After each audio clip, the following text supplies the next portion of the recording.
में से पहले 100 बार सोच लेना। मैं सच कह रहा हूं, मैंने लाशें यहीं छुपाई थी। मैंने अपने इन्हीं हाथों से, मेरे हाथों पर खून भी लगा हुआ था। आर्यन को बहुत गुस्सा आता है और वो वहां से वापस आ जाता है। रविराज उन लाशों को गोडाउन में हर तरफ ढूंढने लगता है। ढूंढते ढूंढते रात हो चुकी थी। तभी अचानक वहां अंधेरा हो गया और गोडाउन का दरवाजा बाहर से बंद हो गया, जिसे देखकर रविराज जैसे ही बाहर निकलने की कोशिश करता है, तभी वहां कुछ ऐसा हुआ जिसे देख रविराज की रूह कांप गई और कुछ ही देर में उसकी एक चीख उस गोडाउन में गूंज गई।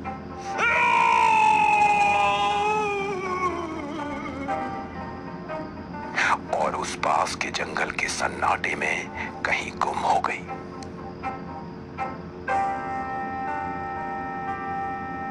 अगली सुबह जब ये न्यूज आर्यन तक पहुंची तो वो चौंक गया। ये तो वही आदमी है जो आदमी कल रात मेरे पास आया था, और आज इसी के गोडाउन में इसकी मौत हो गई।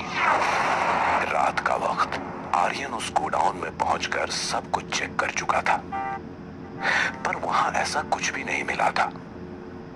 लगता है रविराज को मेंटल इश्यू होगा, उसी के चलते उसकी मौत हुई होगी। यहाँ ऐसा कुछ भी नहीं है। आज की रात यहीं गुजार लेता हूँ, सुबह चला जाऊंगा। रात का 1 बज रहा था। आर्यन वहां एक कपड़ा बिछाकर लेटे हुए फोन में कुछ देख रहा था। तभी कुछ रोने की आवाज आने लगी, जिन्हें सुनकर आर्यन उठकर बैठ गया। ये आवाज उस तरफ से आ रही है, चलकर देखता हूँ, शायद कोई बिल्ली होगी। जैसे ही आर्यन वहां पहुंचा, उसे वहां एक पुराना कमरा नजर आया। आवाजें वहीं से आ रही थी। वो आवाज और तेज हो गई थी। वो धीरे धीरे मोबाइल की टॉर्च जलाकर अंदर बढ़ने लगा। उस कमरे में चलते चलते वो कब्रिस्तान में पहुंच चुका था।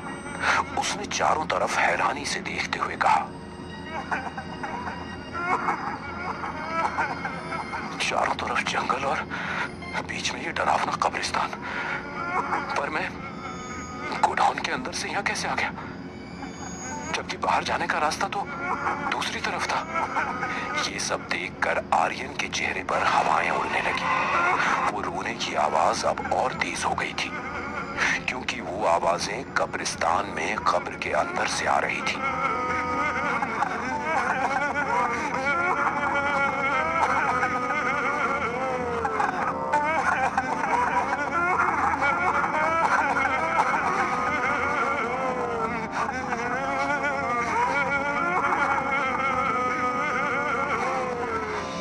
अचानक से 5 कब्रें फट गई और 5 लाशें उनसे बाहर निकल आई।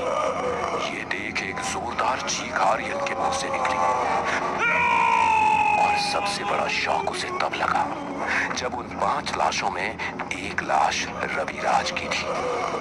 आर्यन डरकर वहां से भागने लगा और अचानक से उन लाशों के रोने की आवाज डरावनी हंसी में बदल गई।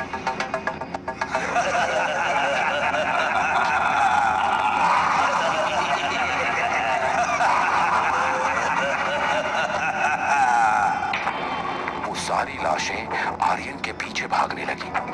वो जिंदा लाशें देखकर आर्यन की सांस फूल चुकी थी, और कुछ ही देर में कब्रिस्तान के बीचों बीच आर्यन को उन 5 लाशों ने घेर लिया, जिसे देख आर्यन ने डर से हांफते हुए कहा, ये सब क्या हो रहा है? लाशें चल कैसे सकती है? मैं